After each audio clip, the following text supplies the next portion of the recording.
And I'm sitting there in the chair and the phone rings and it's the vet and my heart is like boom, boom, pounding out of my chest.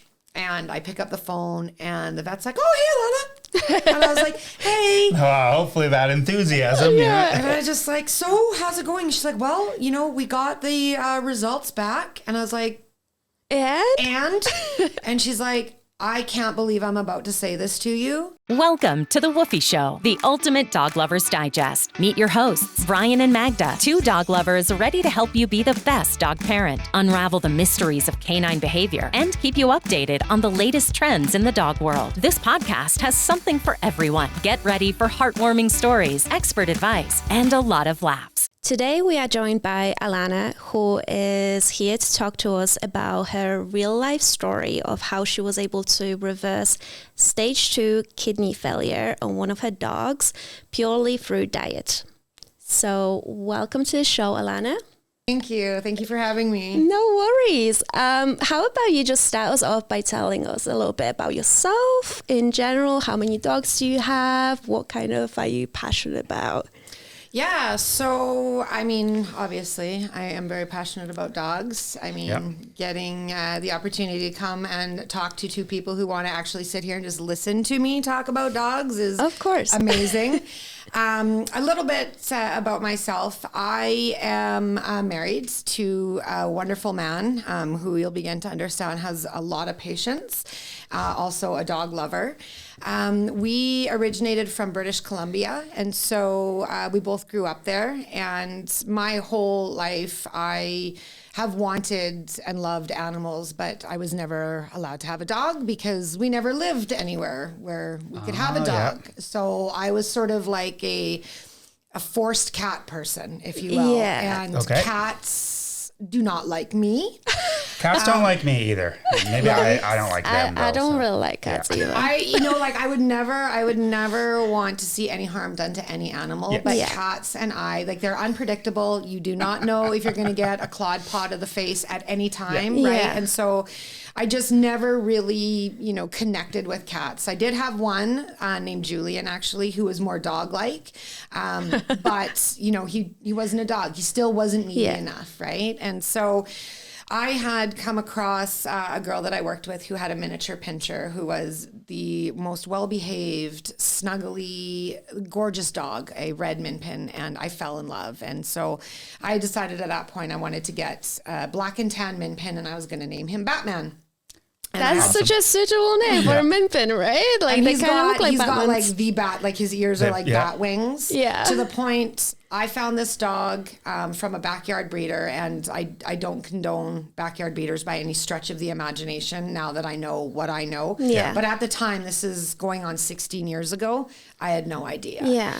And so I feel like a lot of standard people don't have any idea. They're just going on Kijiji and they're like, okay, I'd want this dog. Yeah. Exactly. It was a litter of black and tan min pins. They were $700 each, and it was this lady in Abbotsford. And so why not? Well, you're like, I want one of these dogs. Why would you take advantage where else do I get him from, right? Well, I had no clue what I was doing. And so I go and there he is, this little gorgeous black and tan min pin. And I picked him out and named him Batman. And then I had to come back after because he wasn't old enough yet. And so I had to come back a few weeks later to go and pick him up. And he was the last puppy there. And I'm telling you, I walked in and this dog, this little puppy, came running out from under the couch, bit his mom in the neck, and then came running towards me. And it was at that moment that I knew I had done something major. I didn't know whether it was good major, bad major, but I was in for it. And it was like a highlight moment. It was for sure. It was like, there it is, right? And so I fell in love. So much so that it hurt when I was away from this dog. He's my soul dog. Yeah. And I started to look into what else was kind of going on and came across a rescue in Vancouver that was really big into bringing massive amounts of dogs actually over from the United States from what we're not supposed to call kill shelters, but essentially a shelter where if they are overpopulated, behavioral, whatever, the dogs will be euthanized. And that's more and more common in the States. Not such a common occurrence in Canada. I didn't know that, actually. Yeah, no, I didn't know didn't. that. Yeah. That's interesting. I've heard about them in the States. I didn't know they weren't common up here, though. Yeah. So that's good. That's good to know. I thought they were just like common everywhere. I didn't realize that Not wasn't in such a Canada. thing. It's a lot different in Canada, which is why in Canada, one of the major problems we have is overcrowding. Yeah. Okay, yeah. You know, so it's, you know, we're fighting this constant battle, right? There's dogs that need homes and there's nowhere for them to go. And people are in situations where, you know, they medically or, you know, dogs are having litters of puppies because they're not getting spayed and neutered. Yeah. And you've got this overpopulation program. And the majority of dogs in Canada that are in shelters are big dogs, not small dogs. Yeah. But the problem in Canada, a lot of major cities, is everybody is in condo apartments, Yeah, well, they have. townhome They living. can't have Especially big in dogs. BC, You can't right? have big dogs. So now we've got a problem where the supply in Canada in rescue doesn't necessarily meet the demand. Okay. And so you have rescues that are saving lives, but they are doing it from other countries like the Yes. United States, Mexico, Dominican. I mean, the list goes on. And people have mixed feelings about that, and everybody's allowed to feel however they want about it. Yeah, okay? of course. But I got involved with this rescue that focused on small dogs because my dog was small and the bleeding heart, right? Yeah. And that evolved into rescuing my first dog named Falcor, who was a little Chihuahua, because I decided that I needed to get my dog Batman a dog. Yeah. And Yeah. That's how it starts. I got my dog a dog, and then I got my dog's dog a dog, and I saw that like funny video, and someone had like 5 dogs at that point. It's a for real thing. Yeah. I'm not going to lie to you, Brian, because it's what's actually transpired in my life. So I think that will be us. I think we're there as we're well. We're already talking about. Yeah. Oh, we need a dog for Maple to play Yeah, with. you I'm know? just not sure if I can handle it. But yeah, We'll see. and you know, I will say this.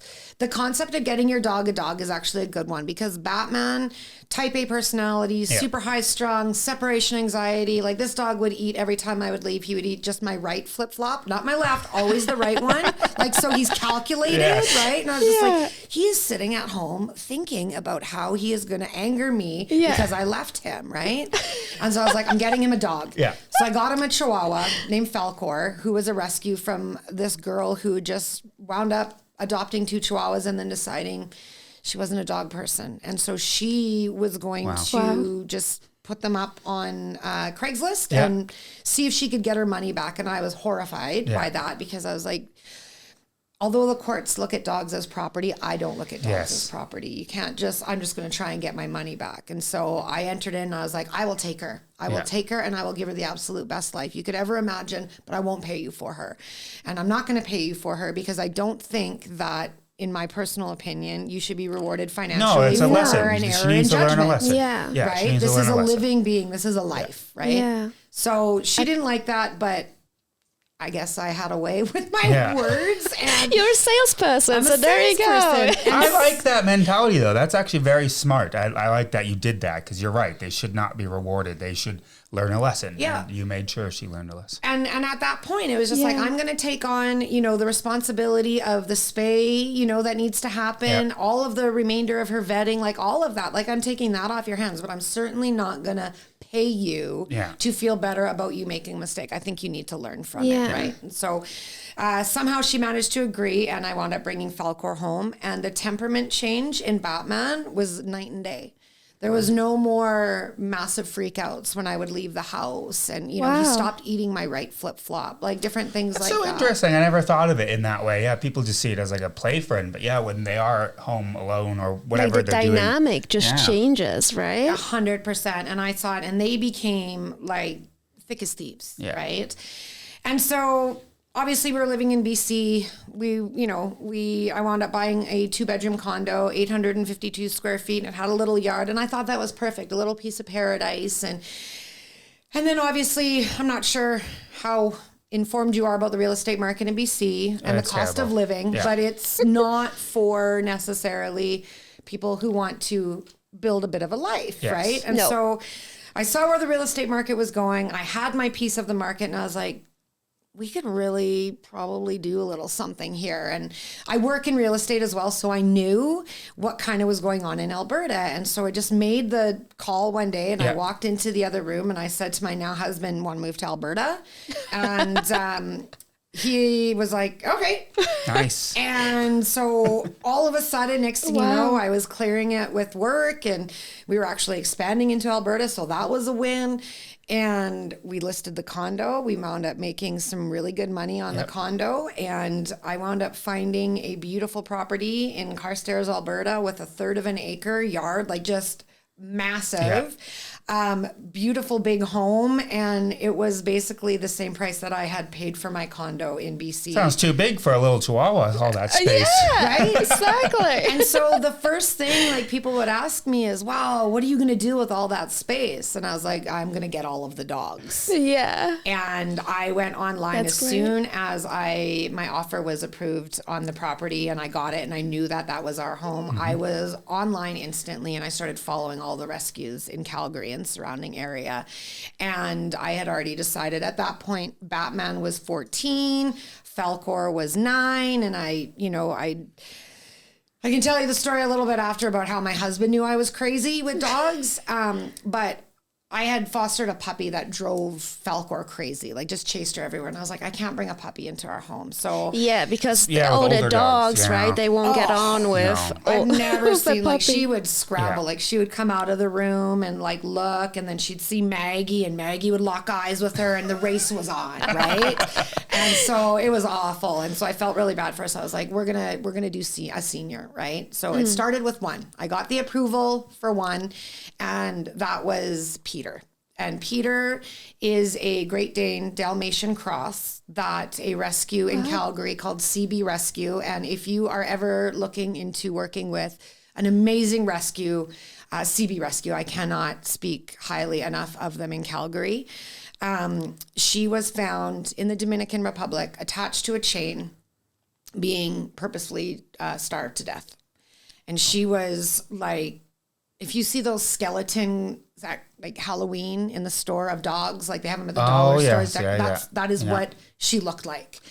And I had said to the rescue, I was like, we're not going to be in Alberta until June. Could you bring her to Calgary and keep her in foster for me, and I will adopt her? Like, I'll adopt her right now, sight unseen. I knew that was our next dog. And so fast forward, they did that. Fast forward to June, we moved to Carstairs, and the day after we got here, which was my birthday, it was June 24th, we went and officially adopted.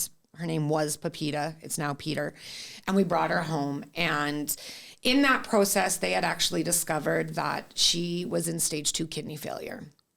And they called us and asked us if we still wanted to adopt her. And I said, without a shadow of a doubt, I said, I don't care. I don't care, because you know what she needs is love. Yeah. She needs a loving home. And, you know, I am Christian. I believe in God, and I believe in the power of prayer. And I just said, you know, she needs to be loved and prayed over and taken care of.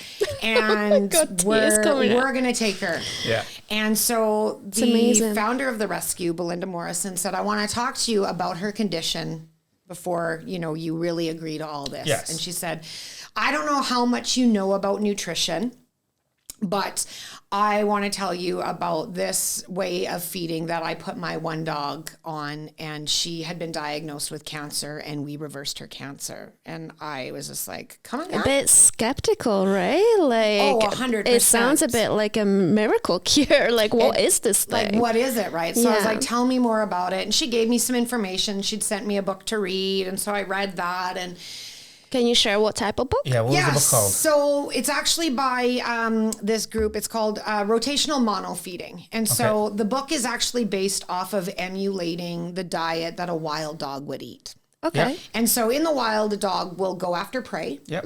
And they'll eat all the prey, right? Fur, you name it, all of Yeah. it, right? Oh, yes. And then they may not find something for days, weeks after. Yep. And so they forage.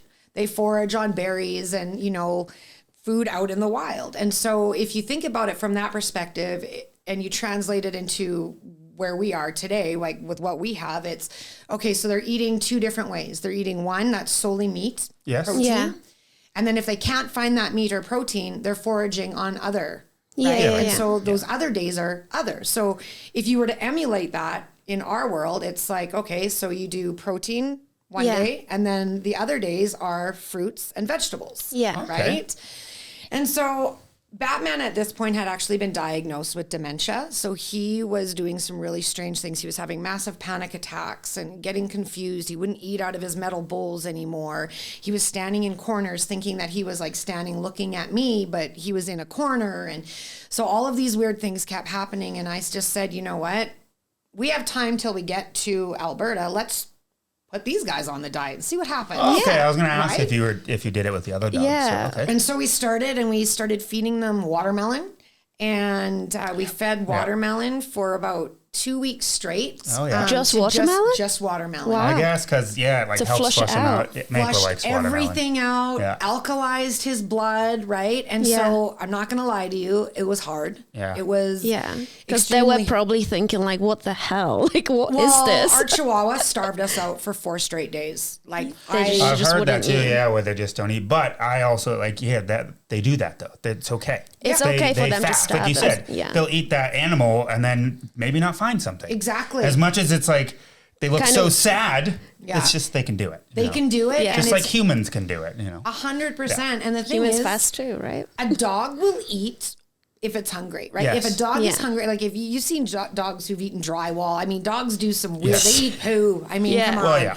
Right? So if a dog is hungry, they will eat. Yes. And so the whole thing is put the food down. If they don't eat it, take it away. Yeah. Then they wait till their next meal and you put it down again. So they start to get it in their mind. This is my food source now. Yes. Right? So we did 2 straight weeks of watermelon for Batman, and he went through like crazy detox. Like you could see it was all coming out of him. Like he kept having like sundowning episode, which is a sign of dementia, one after the other. Like it was every day he was in a full panic state almost, and going through the symptoms that had urged me to seek the diagnosis of his dementia. And so I was like, I don't know, right? Like Yeah. this is Is this really working? Yeah. scaring Yeah. me. And so I'd reached out to one of the groups that I was following that I'd, been sent the book from, and, just asked like, hey, Is this like, normal? Is this normal? Like Yeah. I'm freaking out here, man. Like Yeah. my dog Am is I like making it worse? yeah, am I Yeah. going to kill my dog? And I got nothing but support, right? This Yeah. is detox symptoms. Like think about yourself and, when you are sick, right? Like when you're Yeah. sick and your body is going Flushing through out, fever yeah. and all of those symptoms of flu and all And of even that. when you try to eat after that, it's still like, oh, this is not sitting well. Exactly. Yep. And that's your body being like, hey, I am cleaning house Yeah. right now. Yeah. And so after about, I would say it was a solid, 4 weeks of some of those detox symptoms, but I started to incorporate more fruit into their diet. So bananas. I finally got the Chihuahua to eat, and she still wouldn't eat watermelon. She would only eat red peppers. That was it. Okay, yeah. Do you mind me asking what type of diet were your dog on Yeah. before that? They were on, and I thought, much like I think a lot of people do, Yes. I thought I was doing the absolute best for my dogs. Like I spared no expense. Now that I take a look at pictures of my dogs before, I'm just like, oh, you guys were chunky monkeys. But it was Yeah. grain-free kibble. I was doing the Costco. I started as puppies on not a Canna, but the parent brand of a Canna. I can't remember which one. Origin. So I started yeah, them on yeah, yeah. Origin, Okay. and then I went over to the Kirkland Signature grain-free. Yeah.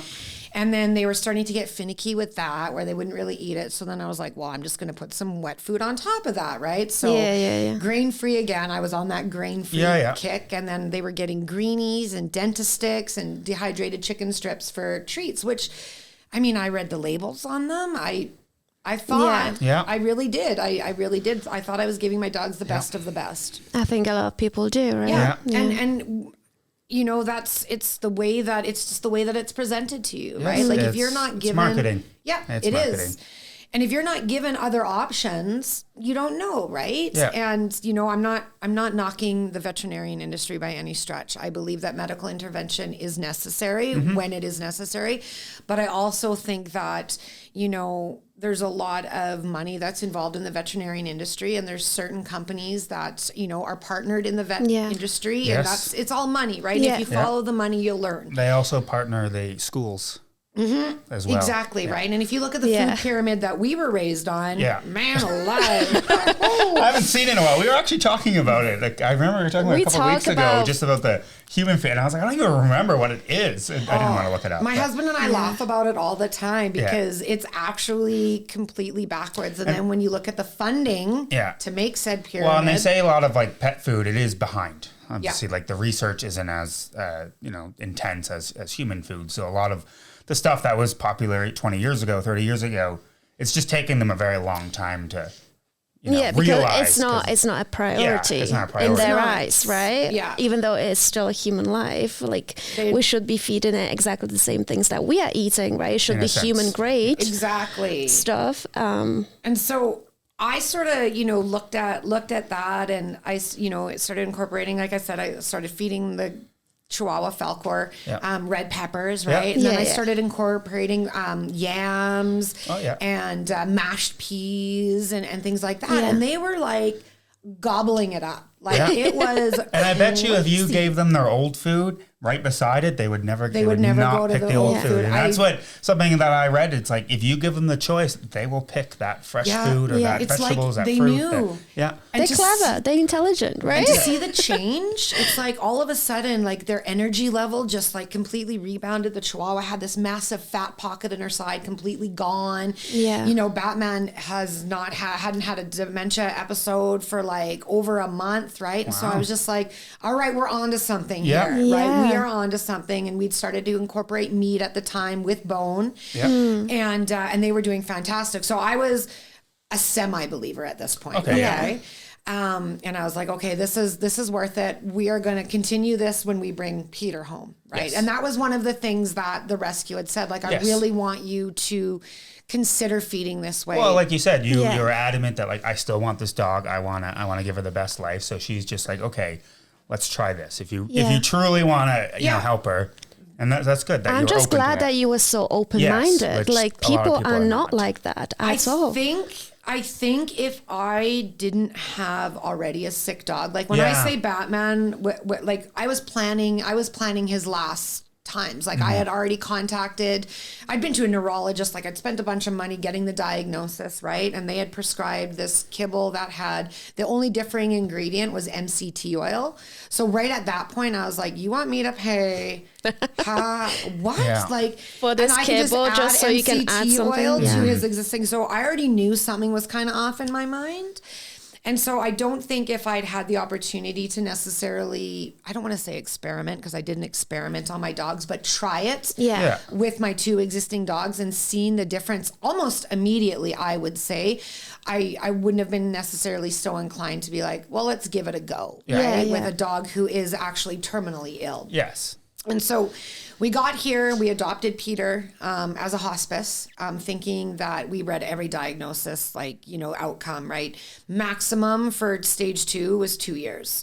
Average 1. What are the stages in kidney cancer? I guess is it kidney cancer or kidney failure? So I guess it just has to, and so this is what's puzzling to me, because as we progress in this story, I'm even almost more confused now than I was before over this diagnosis because I have these, what I would, like these people have gone to school. They've got, their certificate on the wall. They went to however many years to become a veterinarian. It's no short feat. I know that. Telling me that there is no way that your dog is going to survive this. Like there's no way. Yeah. And so, we had sort of set it up like we were going to give her a bucket list year, but, and the diet was just going to intend to give her a little bit more time. Like maybe the last year, just like a healthy year instead of a healthy year instead of a really crappy one, right? I mean, you might as well, right? Yeah. And so one of the major problems with kidney failure is protein. Right? You cannot feed a lot of protein because the kidneys can't process the protein, right? So you have to really pull the protein out of the diet, and you should really only be giving, I was told 20% of their diet should be protein. And if you get this kibble, it has that. And I was just like, no, we're not doing that. I'm going to try it this way. Right. Yeah. And then I thought to myself, we started giving them meat, and after they would have meat, it was like, there was things coming out of my dogs that like I can't describe to you, but it was like years of garbage was coming outside of them on a regular basis, and on particularly after meat days, it would be far more explosive and it would be far more rancid and disgusting to the point where it was like, I don't know if I can do this meat situation right now. Yeah. And so then I started looking at how can I give my dogs protein without it being meat. Okay. And so this is where I strayed from the book that I had read, from all of the kind of guidelines and advice from the particular groups that I was following, because I wanted to eliminate meat because I couldn't handle the upset. Yeah. Yeah. And by this time, we had brought in another dog from the same rescue named Meester, who was Peter's shelter buddy. Okay. And he was a dog that they'd found on the side of a highway in the Dominican Republic again, with severe damage to his back end. So he had a hole in his back. He was being eaten alive by maggots. He had been hit by something, a vehicle, likely shattered his back leg. They'd had to amputate that. His whole body's curved. Like, he's just, there was no way that that dog was going to be adopted by anybody else in that shelter. Yeah. And around that time, the Canadian Food Inspection Agency had actually issued a ban on 113 countries from bringing dogs in through rescue commercially for adoption. Oh. So he was going to die there. Yeah. And so my bleeding heart, my big house and yard, I looked at my now husband and I was like, we're going to bring this dog home. He's going to die. Like, we got to do this. Yeah. And that's when we really started to notice the vileness of meat, because these two dogs that we brought, who knows what they'd been eating? Who knows what had happened to them? There was just a lot of grossness inside. And so we decided to eliminate meat, and I started to look into what other forms of protein I could be giving my dogs. And so I started on what would be meat days, giving cooked lentils, adding nutritional yeast to it. Yep. And after that, they would fast for a full 24 hours. Yep. Okay. And so the fasting obviously allows the body not only to digest, but then to do some additional healing, because the dog's body focuses so much on digestion that anything else that it's trying to accomplish will be overburdened. Well, the fasting helps get rid of all like the bad cells and everything else, because it's, like you said, it's not focusing on digesting food, right? And so it's focusing on healing, right? Exactly. And so by switching their protein source over to vegan, I saw amazing things happen. I saw their bowel movements become healthy. Yeah. So their bodies really had a chance to heal. Yeah. And through that process, we brought on two more dogs, Burt Reynolds and Lucy. Yep. So help us count here. How many dogs were there? We now have six. Six. Okay. And so my husband's put his foot down. That's it. Yeah. There's no more. What are the ages of the three new dogs you brought in then? So the ages of the three new ones are, so Peter, when we rescued her, they estimated her between 8 to 10 years old. Okay. Meester, they estimated him to be about 7 to 8. Burt Reynolds, he actually came with papers, so we know for a fact that he's now 11.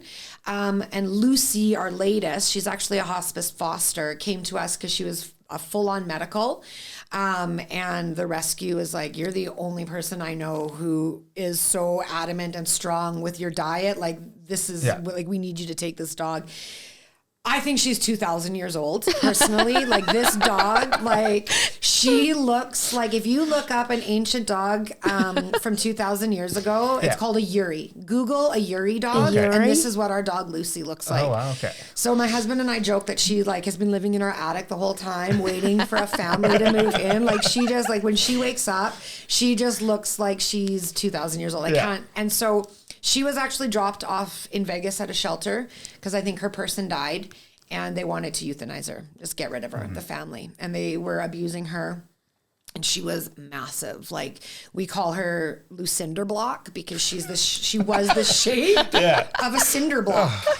And so we had all of them on a vegan diet. Yeah. And Lucy dropped all this weight. She started running. Because they're not like that old. There's like some of them, depending on the breeds, they're like, that's middle Technically she's middle-aged. Yeah. Like now we're guessing around 12 years old. Yeah. And she runs, she tries to jump. Like she's still got some old rickety parts about her, but phenomenal dog. Like she's doing so well. She passed her kidney stones.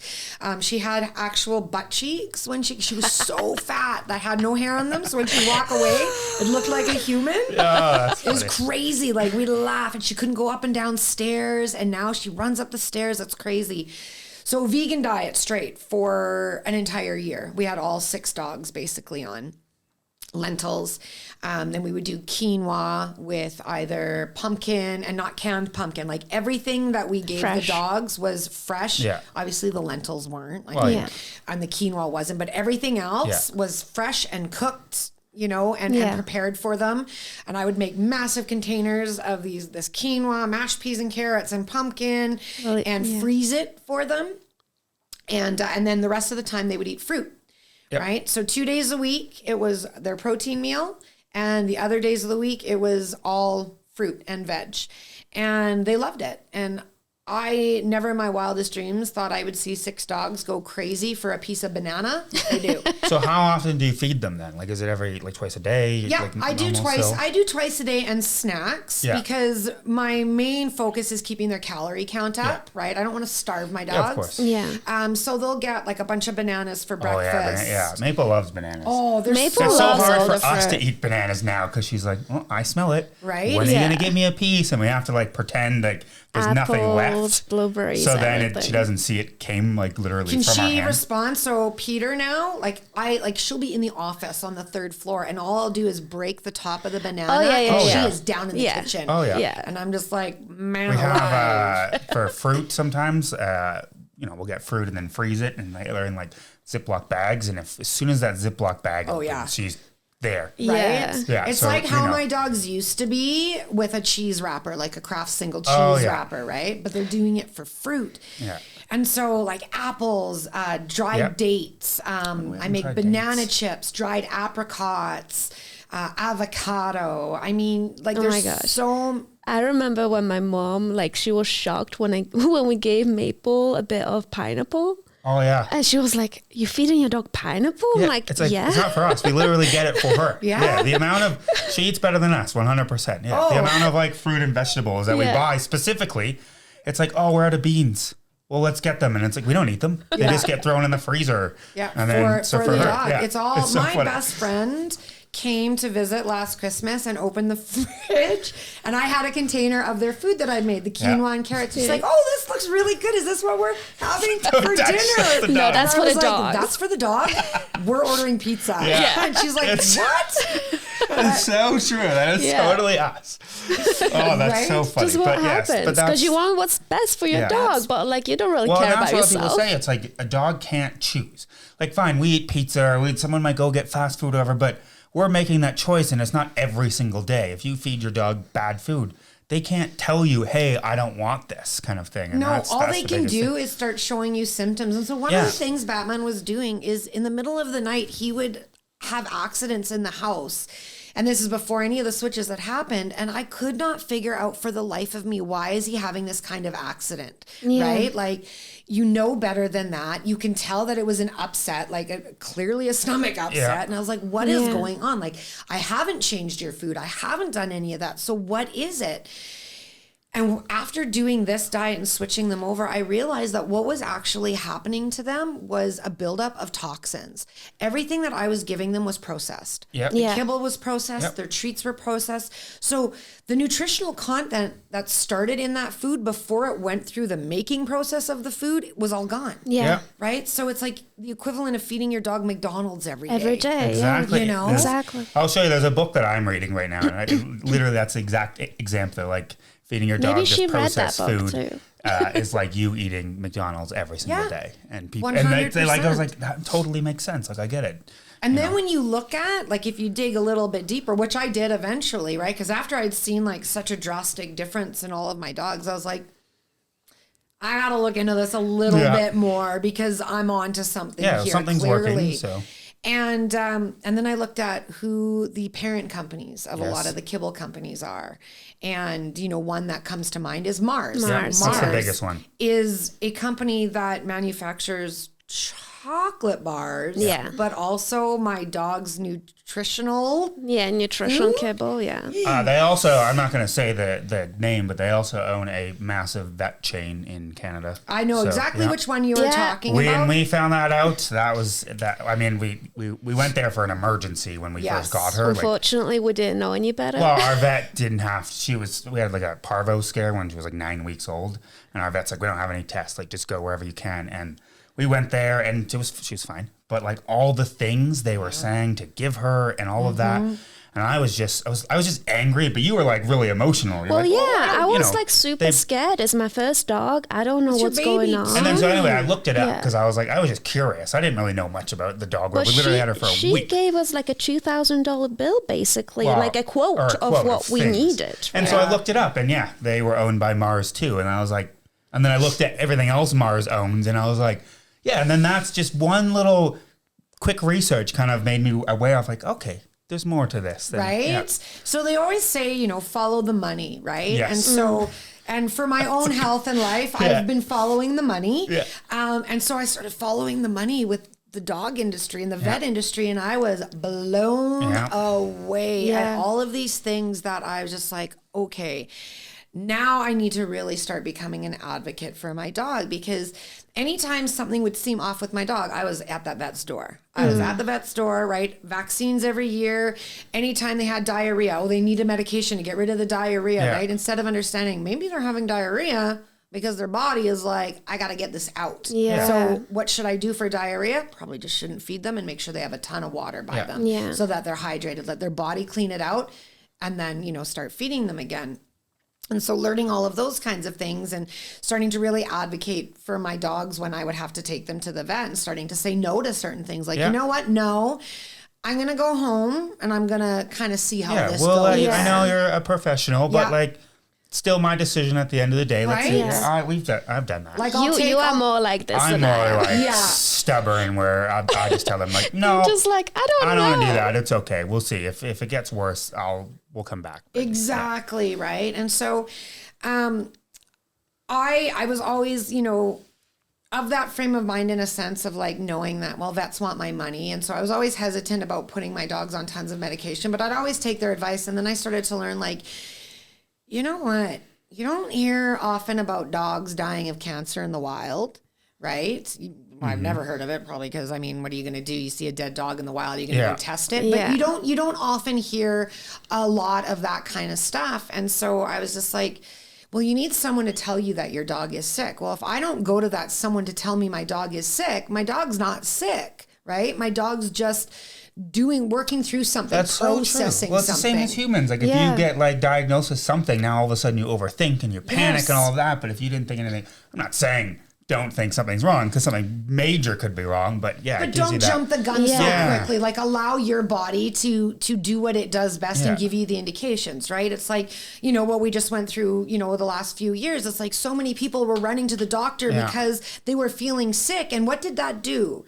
It made a lot of other people get sick as well, right? Instead of doing what we always used to do, or at least I was raised doing, when you're sick, you stay home, you don't get anybody else sick, right? Yeah. And so I think that kind of had a lot to do, with sort of where my mentality went, and being like, you know what, before I start jumping the gun on things, I'm going to let my dog's bodies start to speak for themselves. And what I noticed when I stopped running to seek medical advice every time something was a little bit wrong, my dogs would work it out. On their own, completely work it out on their own, whether it was an ear that was bugging them, or, we've seen all sorts of stuff, right? Like Peter's paw got red and swollen one time, and I was like, right? Freaking out in all of my heart. I was like, should I making me feel bad the little bit of times that we still freak out, but are more experienced than us. Like I said, we've had her for a year. This is a good conversation for me to have, because I literally freak out every single time something happens. She had an allergic reaction. I'm like, oh my God, she's dying. Yeah. Like we have to go right because now. they're so helpless too. And I think that has a lot to do with it. Like she can't turn around and say to you, hey man, like my paw is on fire right now. Like I need, like, help me. Right. And so we freak out and we run to get the diagnosis. And then what do? We treat the symptoms. When symptoms that dogs are displaying, just like humans are displaying, symptoms are your body's way of actually getting rid of what it is that it's fighting, right? So when you have a fever, when you're sick, it's your body's raised the temperature to get rid of the I guess that's so true. You're not like, oh, I'm sweating profusely and all that. Like, it's like, well, yeah, because you have the fever. Your body's just fighting. That's what it is. But it's funny because we are so stubborn ourselves going to the doctors. Like he doesn't even have a doctor. Like I do because I had to have my like tests and stuff done, but like we don't really But people don't see that with their dogs. So, so I know they don't, what you mean. because you feel helpless, right? And so I just started treating my dogs a little bit more like I was like treating myself. And so we had them on this vegan diet. They were doing absolutely amazing. And then my husband and I sort of discussed it because they will lose weight on it. Like their body's cleaning out, right? So they lost weight. And I was like, okay, you know, like now I feel like now might be the time. Let's start incorporating meat again. Cause I think like the majority of the cleaning has been done. So let's bring meat back. And so we brought meat back into their diet, and man, like you could hear the praises those dogs were singing. They're just like, hallelujah. Right? Like, it was go time, right? So the vegan diet wasn't for like a long-term thing. It was about a year. Peter was on the vegan diet for a full year. And then Lucy, our last one that we brought in, about a couple of months, right? And so at this point, I had no idea where any of them really stood health-wise, because I also kind of believe that, like when you go to the vet for a diagnosis, like they measure health the way that they know how, which is by way of blood and urine and all of those things. And what you get back are actual technical results that they compare to basically, well, these are typical of this diagnosis, right? These results mean this diagnosis. Doesn't necessarily mean that's what the diagnosis is. I don't know. It's like going on the internet and Googling, right? And everything's cancer. I always saw that. It's if you Google any symptom, somewhere it says you have cancer. 100%. So, if you have a headache midday, 100% it's cancer. If you have a brain tumor, you're dying. Instead of you just slept funny. Exactly. And so we had never really pursued the idea of, finding out whether or not Peter still had kidney failure if it had progressed, because we just sort of thought, the Lord will tell us when it's her time, she will give us signs. But by all accounts, she was doing phenomenally and had surpassed the initial prognosis of only living a year, right? So we made it to her first birthday and we were just blown away. And I was just like, and then I said to my husband, I was like, I told you, all she needed was love. It was just love. I cured the dog. But love is more than just like hugging and all of that. It's love in everything. It's in how you feed them, how do you treat them, so. But in my selfish mind, it was solely my hugs and kisses that did it. 100%. And the comfy bed that she got, and you know what I mean? And so we started putting the meat in, and then we noticed that she had a lump start to form on her side. And it would grow and it would shrink and it would grow and it would shrink. And I started to get worried, and then we turned to Google.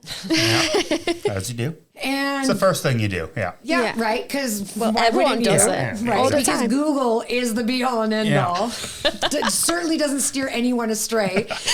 And so we turned to Google, and it was described as mast cell tumor. And so we freaked out, right? And I was just like, we have not come this far for her to be taken by cancer. Is it cancer basically? Right? So mast cell tumor is a form of cancer. And they say that there are 4 stages of it, stage 1, 2, 3, and 4. And it can go throughout the entire body, right? And so after he had read that, I was just like, okay, well, I'm gonna take her. I'm gonna take her. He probably, if anything, you need the x-rays and stuff too. I wanted to, right? And so I went against my own, because when you read the C word, you freak out. Yeah. Yes. You freak out. And I didn't even bother looking into what cancer actually is, okay? Or any of that. I was just like, now I need the intervention of a professional, right? So we took her in, and our vet is great. I love our vet, Didsbury Vet. If you're out my way and you're looking for an amazing veterinarian clinic, Didsbury Vets, they're fantastic. I love them. They're an amazing group of humans. They are so compassionate. They are just, you know, they're also advocates for your animal's health and well-being. And so we brought her in, and they did an aspiration. So they took fluid from the lump and looked at it under a microscope, and it came back positive for a mast cell tumor. And they had said to me, you need to remove it. Yeah. And so I was like, okay, yeah, you know, because the vet said, if we remove it and it hasn't spread, then it's curative. That's it. Yeah. It's gone. Same with in humans for Right? tumors. Yeah. Yeah. You can get rid of it before. And so I was just like, well, spreads, okay, yeah. right? I want the best for Peter, and I'm not going to let cancer take her. Like, we've come this far. I think we've been able to extend her life by a little bit. I want more time with her because I'm selfish. And, you know. It's good to be selfish sometimes. And the vet had said, you know, due to her kidney failure, we will actually perform the procedure while she's awake. And we will just give her a local anesthetic and freeze the area. Yeah. And we will just, because it was right on a flap of skin. Like, it wasn't like, you know. Okay, Inside or anything, Yeah, it so was like just if you look hanging. between, like, you know, their hind leg, how they've got the skin that hangs down, Yeah. and you could, that's where it was. It was in Oh, there. okay. So I was like, okay, right? Like, That's okay. that seems totally doable. Keep my dog away, cut her open. Oh, that's all good, right? And so I scheduled the surgery for December 21st. And so we had about a month and a bit to wait because I knew that it was probably not going to be the best time recovering from that. And I also wanted some time to mentally prepare and pray and, you know, get her ready for surgery, right? Because I knew I was just like, okay, this is going to be really taxing on her. I want her to be good and strong. So we increased all of their meet days by a day. So now they were getting 3 meet days because I wanted her to go in with every ounce of strength she had. Yeah. And as we got closer to the surgery, the vet had called and said, you know what? I'm looking at what needs to be done. And I really don't want to make any errors in medication with her kidneys. And she's like, so I'd like to bring her in to do preoperative blood work so we can run a full panel and just really have a clear picture of what we're dealing with because she can really only have certain medication. And so I was terrified because I was just like, if they do this blood panel and it comes back that her kidney failure has progressed to stage 3, we can't do it because there's no medication that she could have. And then I would have been given exactly what I didn't want, which was time, like a time limit, right? Yeah. And so I was really I was sick to my stomach about it and brought her in anyways. And they did the blood panel on her. And I'm telling you, it was like pins and needles, 24 hours, like pins and needles. Yeah. I mean, I'm getting all like anxious trying to hear the rest of the story, so I can't even imagine what you went through. I'm bawling my eyes out because I'm like, Yeah. I'm either going to find out that we can do the surgery or we can't do the surgery. And then we are It's like life and death situation, Yeah. like quite literally. It really felt like it. Like, and Yeah. I like, you know, how we kind of get ahead of ourselves and planning. I don't know if you guys do this with your dog, but I do it with all my dogs. Like they're alive and well, they're here. But you think about like, I don't know how I'm ever going to say goodbye to you. All the time, Right? actually. You're crying. I cry for- sometimes Yeah, you you're scroll grieving on your dog. Instagram and you have these like, you know, things. We both had dogs when we were little kids too, so yeah, like we've Yeah. And I've never experienced it Oh, before. yeah. So that's the other thing. I've never said goodbye to a dog. Yeah. Right? Ever. And so I was just beside myself, right? Praying and crying and praying some more, like constantly.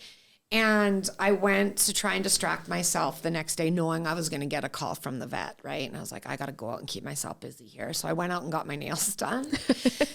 And I'm sitting there in the chair and the phone rings and it's the vet and my heart is like boom, boom, pounding out of my chest. And I pick up the phone and the vet's like, oh, hey, Alana. And I was like, hey. Wow, hopefully that enthusiasm. Yeah. And I was just like, so how's it going? She's like, well, you know, we got the results back. And I was like, and she's like, I can't believe I'm about to say this to you. She's like, Peter does not have kidney failure anymore. Like at all? You've reversed her kidney failure. She is in perfect shape to go into surgery. Oh my God. And she can actually go under for her surgery. Oh, yeah. She doesn't have to be awake. That's so crazy. I was like, Even I'm tearing up. what? Yeah. And I was bawling my eyes on the nail salon. Now, like the lady's coming over with tissue. I was gonna say it was either a good thing you're in a public place or a bad thing you're in a public place. Yeah. So I'm like crying, and she's like, "Oh, are you okay?" And I was just like, I don't even know what to say. I was like, my dog's not dying, and she's like, "Your dog's dying." I was like, "No." But as some people that don't have dogs don't understand the joy and excitement of that as well. It's like, oh, okay. Oh, cool. It's like, no, it's not just, okay. Yeah. It's like, it's major. Yeah. This is like, I believe that God performs miracles all the time. I do. But this was like, holy moly, camoli. I can't even believe this. And my poor husband is sitting at work on pins and needles as well. Yeah. And I'm just trying to like get myself together because I got to call him next. Right. And so I called him. And he picked up the phone, and I was like, "Hi, I just got off the phone with the vet," but I'd been crying, so like my voice had that cry. Yeah, like you're upset, but like happy. Oh my God, poor guy! I know, what did you put him through? And so he was through the roof, like he couldn't believe it. Like this was like a full-on like miracle situation. Yeah. And so we had the biggest party. Like I went out and I bought like dog bones for everybody. Like I was just like, we are ripping it up tonight. Yeah. It is go time. Everyone's putting on their party hat, right? And we had a huge, huge celebration when we got home.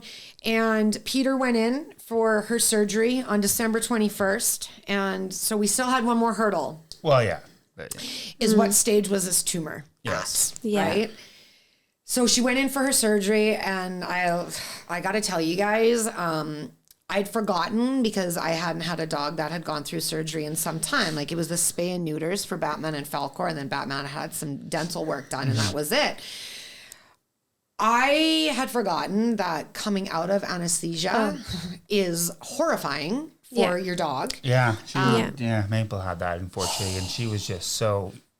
She's just so doped up. She's like, and she you was were all crying. like really upset and be like, what's wrong with her? She didn't want to eat. She didn't want to walk. Yeah. It was terrible. Peter wouldn't wake up at first, and the vet was like, she's really loving her drugs and laughing. And I was like, that's funny right now. And I was like, but let's hope that these drugs wear off real quick. Right? Because I was just like really nervous. She's a senior dog, right? That's a big deal. That's true, yeah. But Peter woke up. And the whole veterinarian clinic knew Peter woke up because she woke up howling.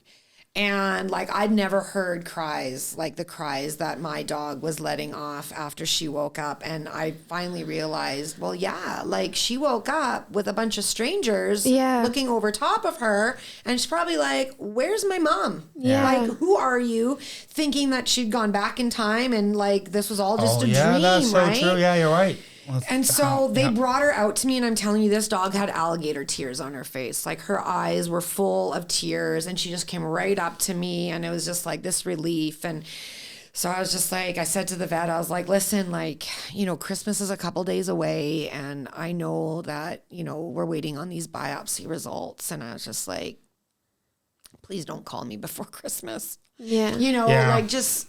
please, you know, and my husband's probably going to hear this and be like, I thought you said you told them to call you, but I didn't. I didn't want to get bad news over before Christmas days.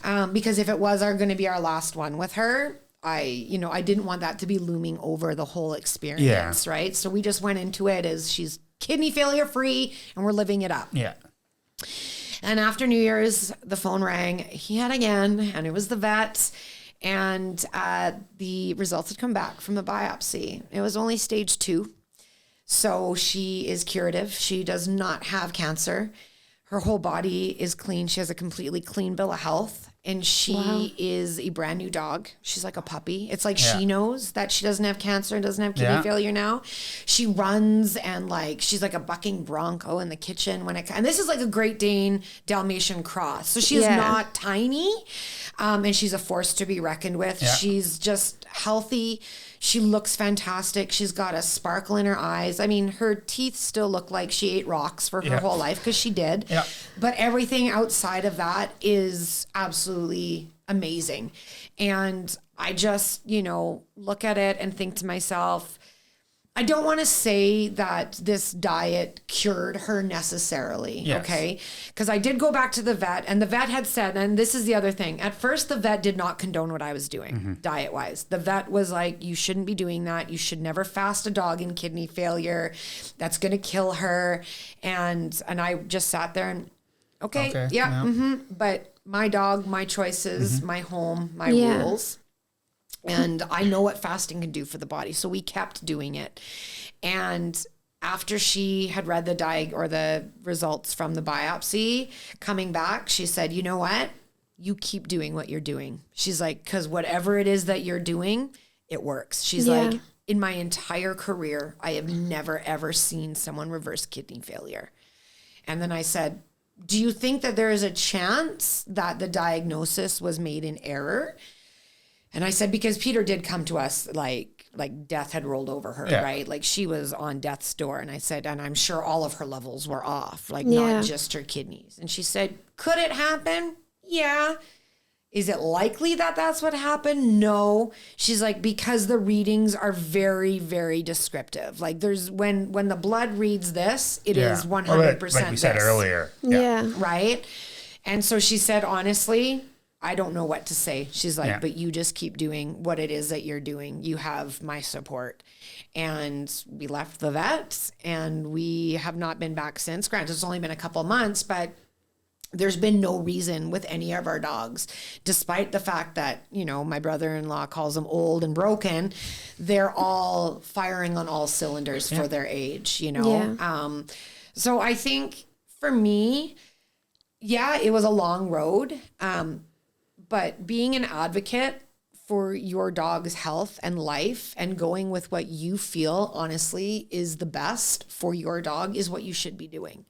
And it's hard with the pressure around, and that's why I followed 2 different group diets, right? So one was the rotational mono feeding, which basically exactly emulates what a dog would do in the wild. Yeah. And the other one is called like a natural diet. And that basically is more based off of raw, right? Yeah. So raw fruits and vegetables, right? So nothing cooked. Whereas the other diet allowed for cooked lentils and yams and things like that. So I basically kind of combined the ideas behind both and put it together for what worked for my dogs. Does it work for everybody's dogs? I don't know. I'm not everybody else's dogs. Exactly. I don't own them. Yeah. I own my dogs. And what I've seen with my 6 dogs is it works really well. And there's always going to be fine tuning. I'm always moving things around. And you know what I mean? Like last week, I didn't give them meat at all. I gave them straight fruit and veg for a week because I was like, you know what?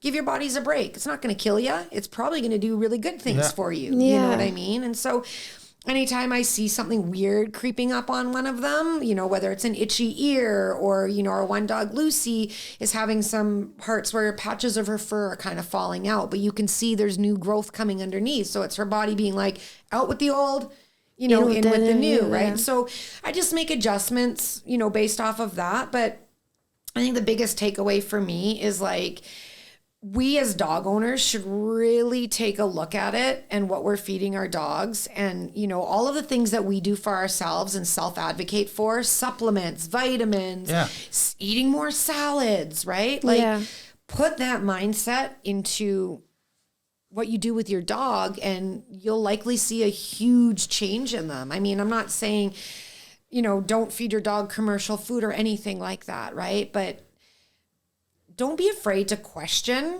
what you're giving your dog and where it comes from and what the motive behind the people who are making what you're feeding your dog. What is their motive? Like really, because when you look at, the pharmaceutical industry or, the veterinarian industry, bad business is curative, right? If you cure an illness, well, they're not going to come back and get more advice from you or medication from you, right? It's true. And I think we've all learned that over the big last few years, exactly. to be honest. It's like they don't want your dog or whatever to be, not that they want them to be dying because they also don't make money there, but they want them to be that middle ground where you're still relying on them. And you're able to treat symptoms. And that's what I also discovered, right? Is when I finally learned that symptoms that I display and a dog displays are actually ways that your body is like, I'm healing right now, and not, I need this to be fixed, right? Because when you take medication for anything, really, right, you're actually suppressing the symptoms. So your body's not able to expel those symptoms and get rid of the stuff. So it's almost like it prolongs it, right? And if you're prolonging something, then you need more medication. Well, and then your body gets more used to it as well. Like you're cool that you would have to give them the 1 tablet a day. Now it's 2 tablets a day because it's same as humans, Yeah. It's like, they're not completely healed yet, so let's buy more and see if that works. So, but it's, this doesn't have to, maybe died. So I don't know if you heard about the story, actually, he just recently passed away, but the oldest dog that ever lived. In Bobby. Argentina, Bobby. Yeah, and so people, and I remember I read the article, and people were like, oh, how did you raise your dog? What did you feed him? It's like, we literally fed him like our food, human food, and he just roamed around, like they had like a big, and he's just roamed around, and he was just being free. Like, it's not like he was cooped up in an apartment, and it was just like, we fed him like he was a human child. Yeah. And it was just so interesting. It's like, and like the more I've been reading up on the subject, the more is like, if the food we eat is good enough for us to a certain degree, it's good enough to, I'm not going to give my dog McDonald's. I'm sorry, I'm not one of those people. No. Maybe on their last day, if it's time to say goodbye, I will. Something like that. Have a Big Mac and a large fries, right? Like there's things that we eat that we probably shouldn't be eating either, though. But we have the choice. But we have the choice, right? And it's not every single meal, No. like they said. It's like feeding that heavily processed food you're feeding them. Like imagine you ate junk food every day for a month, let alone 10 years. That's the thing. We can educate ourselves. We can, we have so much resources out there, internet and vets and all that. Dogs can't do that. No. So we have to be the ones that advocate for those needs. Yeah. We have to get smarter about it. When you look at it, it's like, and I saw this over the past few years, right? When you look at it and there was a picture that was posted, somebody had posted it on my Instagram or something. And it was a picture of, on the top, it was a picture of fruit and vegetables. And on the bottom, it was a picture of a prescription bottle. And on the top, it said, this is health care. And on the bottom with the prescription bottle, it said, this is sick care. Yeah. Right? Wow. Yeah. And so it's just like, that was an aha moment for me, because more often than not, as humans, and I'm guilty of this, okay? I previously was an alcoholic. I've been sober for going on 3 years now. And I was putting toxins in my body on a regular basis and then suffering from all sorts of things, right? Mood disorders and anxiety and, all of those things, right? Congratulations, by the way. Thank you. For overcoming your problems, right? Yeah. And putting, something in my body that was causing all of these other things, to happen. And my doctor would prescribe medication to me. But the number one thing my doctor would say is, you need to stop drinking. Stop drinking. Oh yeah, you can. It's like anything. That easy, just get rid of the thing that's causing the problem. Right? Yeah. But I wouldn't do it because I was addicted. I was fully addicted to alcohol. And then I was taking all of these other medications to help me deal with the side effects of being an alcoholic. But it still didn't fix the problem. It didn't fix the problem because the root of the problem was what? The alcohol. Right? Yeah. And so it's just like you put that same concept into, your dog, not that dogs are going out boozing it up or anything, but if you put that concept into your dogs, and here's the other thing that I find interesting too that I learned is like, how you kind of were taught to believe that you shouldn't change your dog's food? Like your dog should eat the same thing day in and day out. Yeah, they say that because apparently it messes up with their digestive system, which is not right, because actually dogs should have a different diet and actually be able to digest all of those different foods. And dogs' bodies actually aren't really designed to digest a combination of protein and fruits and vegetables. Right? They've got 2 different types of digestive enzymes in their body. One that is focused solely on the breakdown of the protein, and then others that are focused on the breakdown. So combining them is more taxing on your dog's body, right? And so splitting that out. And so I'm looking at it and I just like, all right, so as a process of elimination and actually feeding your dogs variety, Yeah. is a good thing. It is. Right? It's just like bad. understanding, and it's not, you don't have to be like a medical expert or go to be a vet, but like just learn how dogs' bodies are. There's dozens, hundreds of books probably and videos and all of the stuff that you can watch about how, and it's also like how similar dogs are of humans too, like in a sense, just of. But like imagine if you ate fries every single day and then one day you woke up and you're like, oh, I'm going to have chicken. Your body would get sick. Well, that happened. Like, so we were vegans for a few years actually, and then we lived in England. That's our accent. But then we moved here, and it was just a lot harder to do it here. So we started to eat meat, and I remember so sick. Afterwards, it was just because again, it was just such a long time. But if you're constantly giving your dog different things, fine, they can eat the same thing 1 or 2 days in a row or whatever, but not the whole life, the whole time, right? That's not living and that's life. Where I was totally misled too. Like I was just like, you want me to feed my dogs watermelon for like every meal for like, I was like, how is that gonna really pan out? And I was like, all right. I would love to eat watermelon every day for 2 weeks. Oh, it sounds it delicious. was like Batman's jam. Like he was all over it. We gotta go buy some watermelon today. Yeah, I really want some. It's for both of us, all of us, right? And cantaloupe and honeydew, like all of the cucumbers. We have some of that in the freezer, actually. Right? Yeah. So good. And so it's like when you start to eliminate the thing that is actually causing the problem, you'd be surprised. Like we haven't had to go to a vet for, I mean, aside from the lump, right? We haven't been to a vet with 6 dogs. We don't go to the vet. Yeah. Right? I mean, our one Chihuahua was breathing funny. We took her there and found out she had, basically we spent about $700. This is laughable. My husband and I laugh about it. So we took our dog to the vet because she breathes funny. She's got a polyp on the inside of her nose is what we've sort of figured out. But she's always breathed funny, right? She breathes like a little pig, little Chihuahua pig. And so it started to get progressively worse. So we take her to the vet and they do an x-ray on her and they come back and they're like, oh, she's got an enlarged heart and she's gulping for air and you need to take her to the emergency clinic all the way out Trinity Hills, which is in like the area by where the ski hill is. And so it's really confusing to drive around there. I get lost every time. Yeah. So we wound up taking her there and basically spending $700, I'm not even joking you, for the vet to come back and tell us our dog's old. She's like, yeah, your dog's old. It's got an enlarged heart, which is very typical of a Chihuahua at this age. And I was just like, that's it? So they sent you to a vet to spend $700 just to tell you that. Because you had a Chihuahua. Because we had a Chihuahua. An older Chihuahua, right? So I was just like, this is... robbery. Yeah, it's robbery. And I was like, we're not doing this anymore. Yeah. We're just not doing this anymore. Like, the only time that we're going to take any of our dogs for medical intervention is if it's really like dire straits. And I'm talking like, open wound, needing stitches. Or like break a leg or something like that. You know what I mean? Yeah. Like something where it's just like, this is not in my wheelhouse. But now it's like, we are going to actually ride out symptoms our dogs are displaying to self-heal. And all you do is just fast them. If they're displaying a symptom or their body is trying to push something out, fast them. Oh, and rest, just like humans. When we're sick, just, you don't want to eat. We don't eat really, you just rest. Just sleep. Right? Yeah. Like our body fight it off. And after, if a week goes by and it's still not working, okay, then... Exactly. Then we should do. And that's what we do as humans. And you're right. I don't know why. I think, again, it's the emotional attachment. And because they can't speak for themselves, Yeah. right? Like when we're sick, so that's the other thing. Everybody seems, not everybody, I hate to group every human being together, but a lot of dog lovers like myself, and my stepdad's this guy, right? If Joey doesn't eat right away, like he panics. Why isn't he eating? Something must be wrong. He's not eating. Yeah. So he's on his hands and knees. Come on, buddy.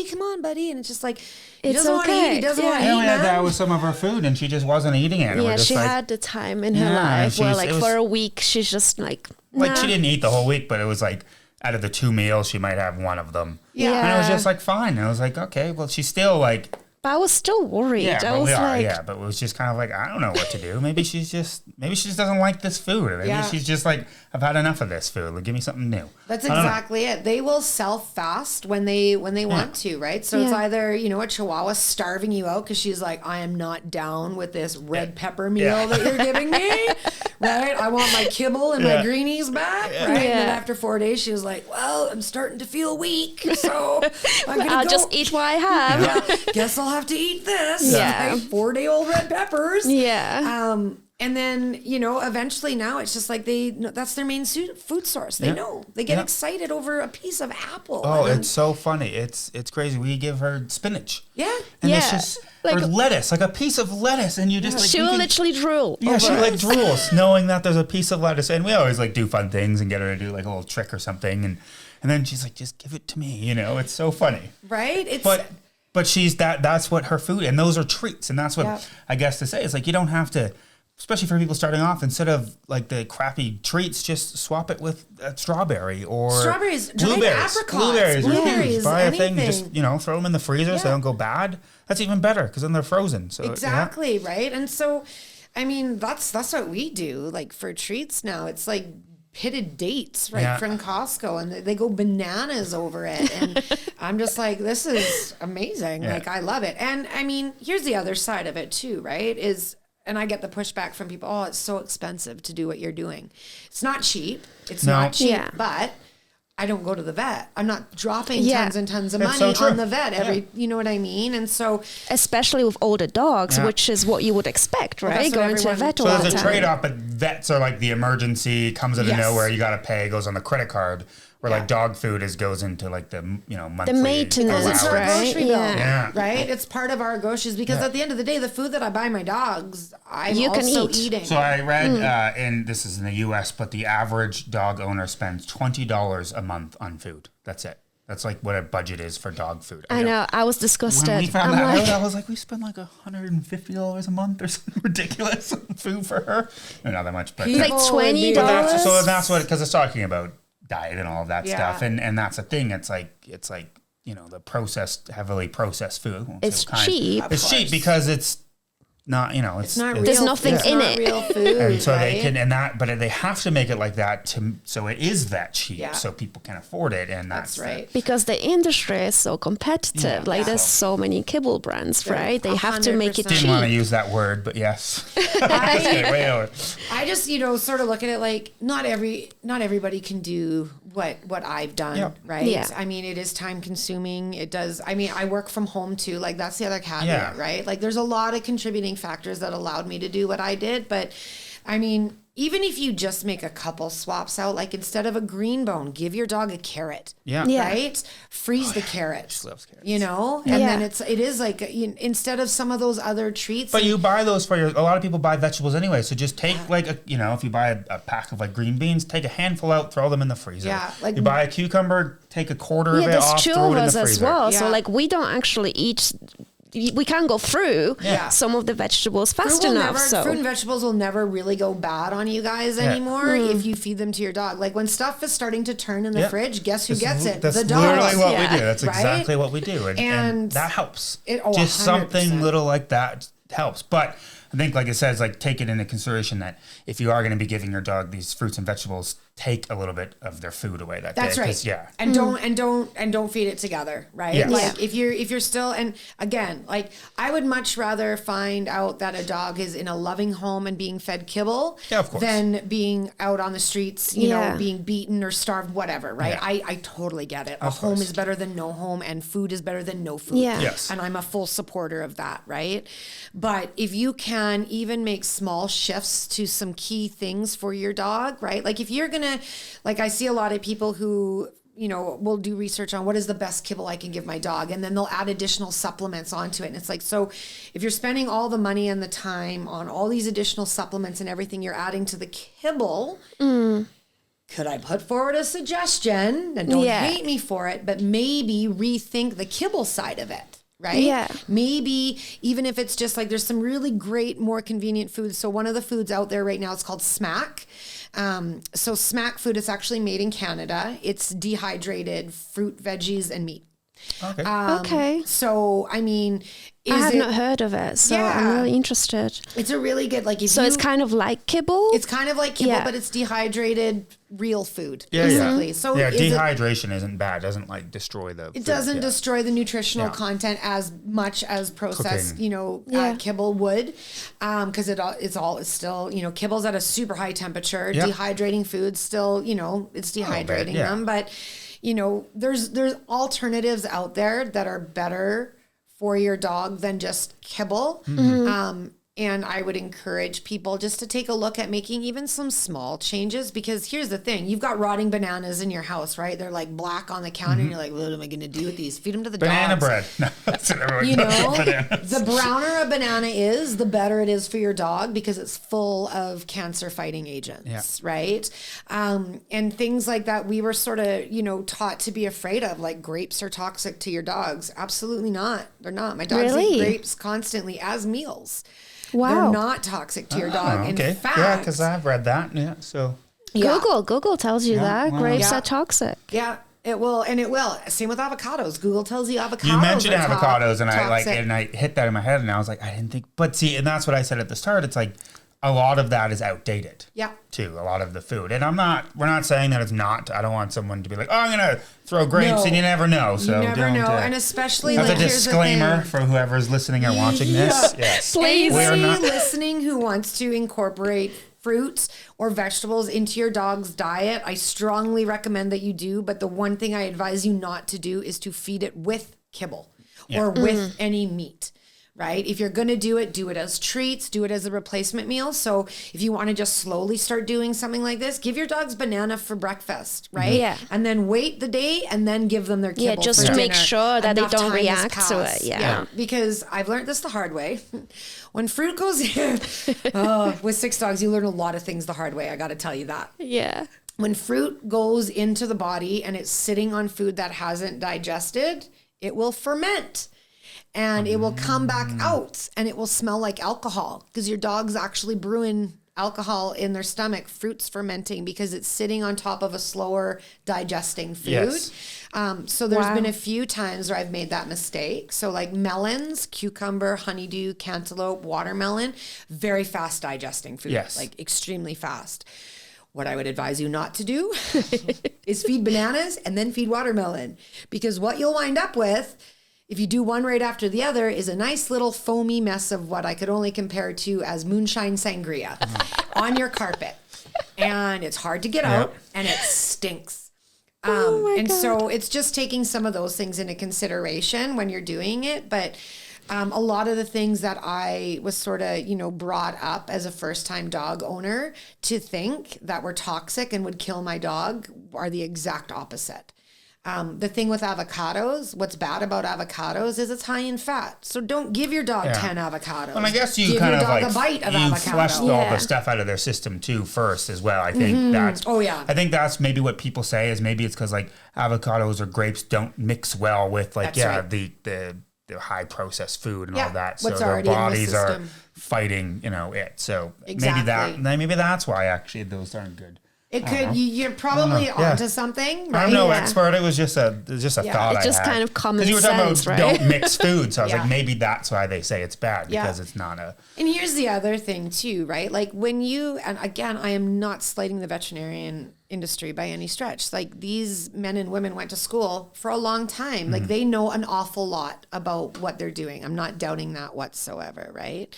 But also in the same respect, they have been taught a certain way and certain things, right? And I mean, unless you have, and I'm not saying I should be anybody's case study, but unless you have an individual that comes in and says, look, this is what I did. And I can tell you for a fact that grapes and avocados are not toxic. However, that being said, this is what I'm feeding my dog. So in this environment, with what they're eating, it is not toxic. And it's not like it's just one dog, because that's the thing. It's not like it's just a fluke. Like it's 6 dogs, and I think that's the interesting part. You didn't just do it one and then the other, but I wouldn't do it the other ones. Yeah, but it's like 6 like mature dogs too. No, exactly. Like they've not had that time, over the lifetime to adjust to that diet. You just kind of changed it by yourself when they're so far gone already, right? Like that's incredible. And then too, and I was this person, right? My dog had stomach upset and I would go to the vet and be like, oh, my dog's pooping their pants and I can't, it's bothering me. It's been a day and, what did they eat last? And then you say what, they ate last and instantly, the vet's like, well, it could be this, it could be that. Don't feed them this. They're probably allergic. Buy our food that's on the shelf. Right? Yeah, it will fix you. I had one vet tell me that Batman and Falcor were allergic to chicken and I had to switch them to a straight duck kibble diet. So I did a lot of dogs that we've met a lot of dogs where they say, because we have somehow they're allergic to chicken, and it just it's like it doesn't make sense. How are you pinpointing that allergy? Is the first question that I had, but then I believed wholeheartedly, and I was like, okay. So next thing you know, I'm buying this single ingredient duck kibble, and both of them had a horrible reaction. Oh yeah, it was not cheap. And both of them had a horrible reaction to it, and both of them wound up in the vet for 2 days on IV fluids because the vet's like, oh, this is what's happening. And so I think too, you know, doctors and vets are giving you an educated guess. When you bring a dog in with symptoms of something, they're looking at those symptoms and saying, okay, well, according to X, Y, and Z symptom, it matches with this diagnosis, but it could also be this diagnosis. It could also be this. So we don't know. So let's just start testing things. So is toxicity in grapes really a thing, or is it just how they were looking at the dogs, right? Like, what was your control study? There's not enough research out there, I guess, to tell you exactly what's toxic, what's not toxic. Exactly. And I think it goes back to what you had said, Brian, where, you know, it's like, there's just not enough research that's been done on it because, quite honestly, you know, dogs aren't humans, right? Yeah. And so unless, you know, we do it ourselves, I don't think anybody's going to come out. I certainly know that the kibble industry is not going to come out and be like, everybody should be feeding their dogs fruit, vegetables, and meat. Yeah. Well, right? I don't know, but maybe like advocates and people like us that are breaking that message out. It is like the raw food kind of movement, that's the word, is becoming a lot more popular. And so it is. It's the smaller places that are kind of going against. But it's like any industry. There's always the small ones, but they'll never take over these giant ones. Also, responsible breeders are the ones who advocate for the raw diet or too. the healthy things. So if we can make people aware of responsible breeders out there who do advocate for dogs' needs, then maybe things will change. Well. That's right. And I would not have, I'll tell you this, like the founder of CB Rescue, Belinda, she went into that vet's office when she got the diagnosis for Peter, and she looked at that vet and she was like, I am not feeding this dog your food, and I'm going to tell you why. And so she went, and she is very like, you got to be, anybody who's involved in rescue, myself included, you have to be a little bit crazy, and not crazy in a bad way, but crazy in love with your passion for dogs, right? And you speak for those dogs, and you sometimes speak a little bit passionately to the wrong people who are just like, that woman is a wingnut. I've been that wingnut. The founder of CB Rescue has probably been that wingnut a few times, but she looked at the vet and said, I'm not feeding the dog the kibble you're recommending. This is what I'm going to do with this dog. And I've done it before with another dog, and we reversed her cancer. And so thank you very much for the diagnosis. Godspeed. I'm out. Right? Good and for then you. she told me about the diet. And had she not been Peter's advocate before me, Peter would have been on that kibble, and she would not be with us right now. Every other dog you would have had after that. That's too. right. So that's right. And so all it takes is one person, and that one person ignites a fire in another person. That's and why we wanted to have you on this, because that's what we need. We're pretty passionate too about diet and all of that stuff as well. So it's the more that we can share it, and some people don't listen, and that's fine. And that's okay. We will probably get some hate, but hey, you know, whatever. I think for me, it's just like, you know your animals best, right? And you need to do what you feel is best. And I got a lot of, I don't want to say I got a lot of hate, but I got some hate when I decided to go in and have the lump removed from Peter. Like, I had people on both sides of the groups that I'm, part of, being like, don't cut into her body. Like, you've already proven that you can heal the kidney failure. Like, you can heal. And I was just like, I get it, but if there's extremes on everything. And right, it's cancer. It can spread. There's that risk, and I feel like the whole process of us finding out that she wasn't in kidney failure was literally divine intervention by God himself, because I look at it and it's just like, if she didn't have that tumor, and if I wasn't going to get that tumor removed, she would have never had the blood work. I would have never found out that she didn't have kidney failure. That's true. It's like everything just falls into place, right? So I feel like the surgery was something I had to do. I was being told to do it. And that's why I was given the information I was given. You know what I mean? And so I don't think that I am the miracle worker by any stretch. I know that there's only one who's responsible for that. I think you are. But I had a part in it, right? Yeah. In the sense I listened and I followed, and, and so you know, that's why I went through with the surgery, because I was just like, I don't know. I feel like, you know, it all kind of lined up so specifically it's for like me everything to find happens this out, for a reason, right? And I listened to the whole thing. And so, you know, here we are. And I think, you know, don't be afraid to go against the grain. It can be challenging, but in the long run, it's really worth it. And I think there's a lot of us that learned that over the last 3 years. Yeah. And I've sort of incorporated that into the way that I raise my dogs and take care of my dogs, because I'm just like, everything is not what it seems. And you need to look into things a little bit more instead of just trusting what one person tells you. That's true. Right? Yeah. Yeah. Come to your own conclusions. That's right. What they say. Come to your own. That's right. And if you feel good about it in your heart, then do it. Yeah. That's the right move for you. And at least if it was the wrong move, but at least you made that choice. That's right. And I you can learn from it. Right? Well, and that's your choice. So now you can't put blame on anyone other than yourself. But then you learn something, because if you rely on someone else to make that decision and it's the wrong decision, then you will be like bitter, and you will, you know what I mean? Like, well, I'm not going to ever get another dog because I can't trust the people that are supposed to be taking care of it. It's like, no. You're supposed to be taking care of your dog, not the vets, you know. Exactly, right? And so, and I was always that type of person too. Like, I'd go into the vet and they'd be like, well, you know, we can, you know, they'd always be like, you should do this blood panel, you should do this MRI, like this, and this. And I'd be like, okay, hold the phone for a second, right? Let's start with what your first recommendation was. Try these antibiotics. Let's try the antibiotics. I'm going to go with that bill, and then we'll talk about the $1,000 bill that you want me to do to run a gamut of tests if these antibiotics don't work. Yeah. Right? And so I think that's really, a lot of it is, you know, question everything, really. Question everything and know that there's multiple ways of solving problems that you have, right? And dealing with certain things. And I, you know, believe that there's a reason that we have all of the kind of food that we have here, and every, you know, herbs and all of those things. Like, you know, God gave us all of this stuff for us. Mm-hmm.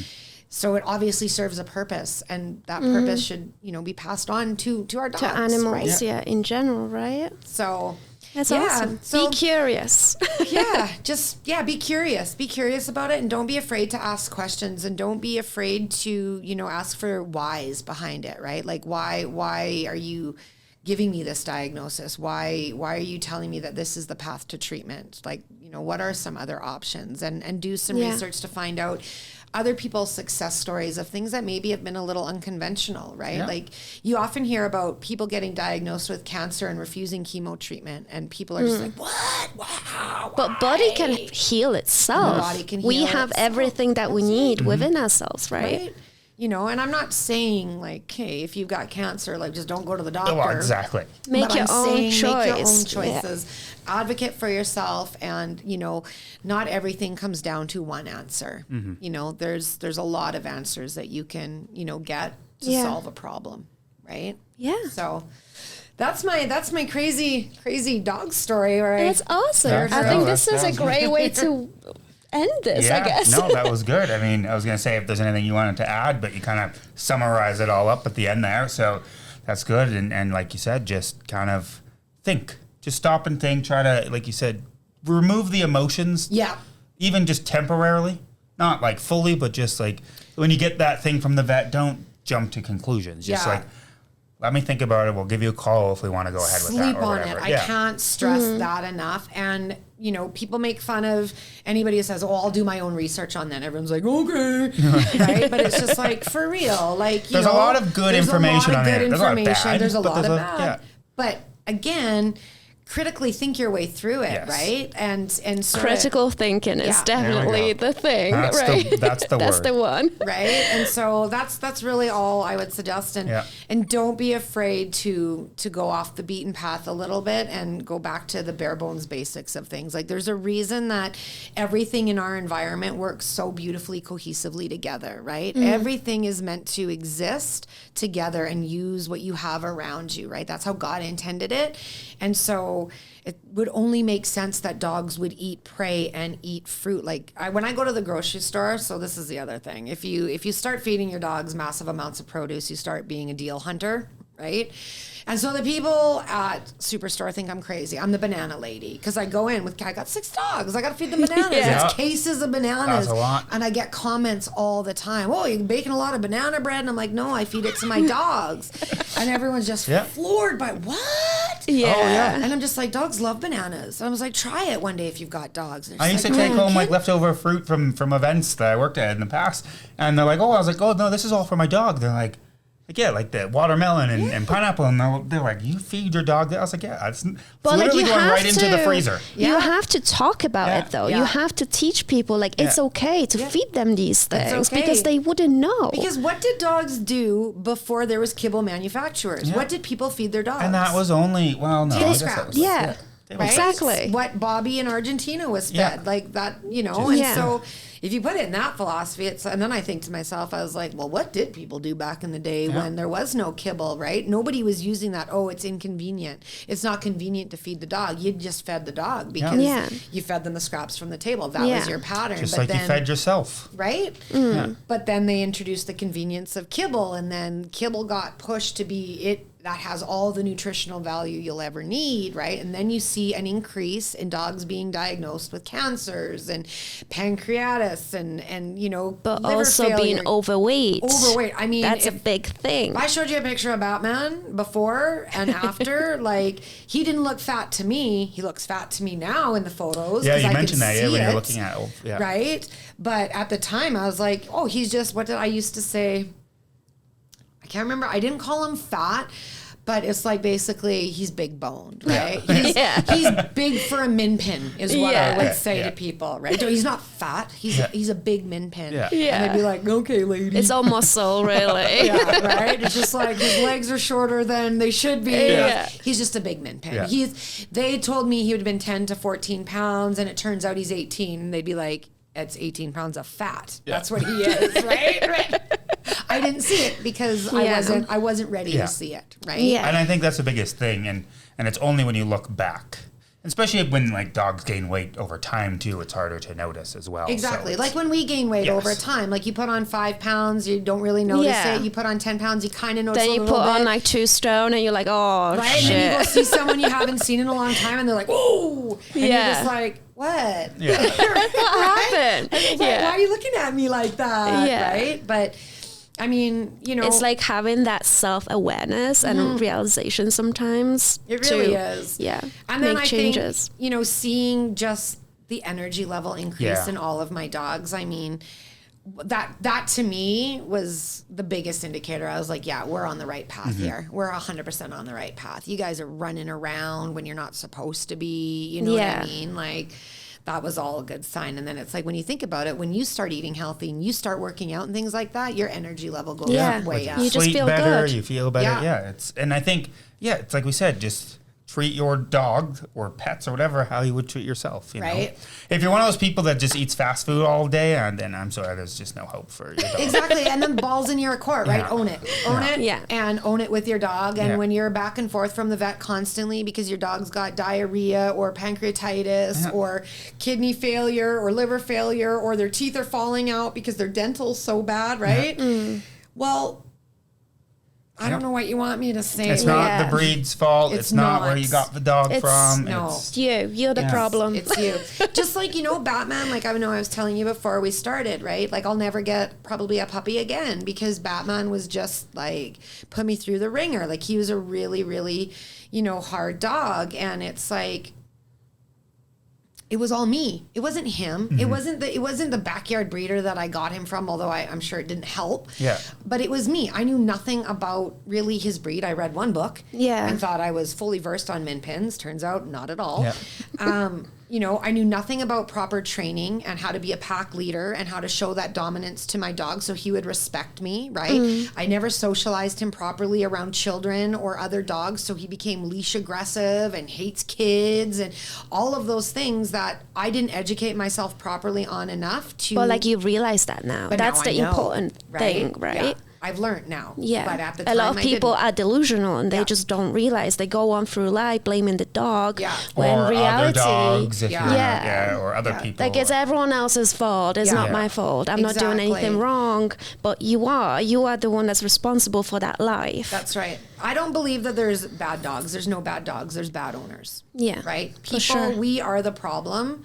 We are the problem with the dog overpopulation. We are the problem with dog behavioral issues. We are the problem with dog health problems. Like, we are the problem. Mm-hmm. And so the only way is to acknowledge that, correct course, and not be the problem. And then I Yeah. think that, you know, the world would be a much better place, quite honestly. Maybe the vet industry might not be making as much money, you know, if we started taking more of our dog's health into our own hands. But at the same time, it would be really nice. And I know there are veterinarians out there that are partners and advocates for your dog's actual health, right?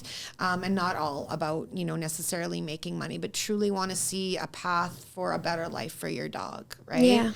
And more of those professionals are coming forward and starting, you know, to be those advocates. And so I like seeing that, but I mean, we've got a long ways to go for sure. Well, I think you are obviously a wonderful person and you're doing a good work out there. And we are so happy that you came here today to talk to us. And I think this is a good way to kind of finish the podcast. Yeah. That's going to be it for today's episode. So we appreciate you kind of listening to that whole story. We really hope that you got some value out of that. Maybe you learned something. Maybe it will kind of make you think a little bit differently about what you want to do with your dog. If you did learn something or you know someone else that might want to hear this story, we would love it if you shared it with them.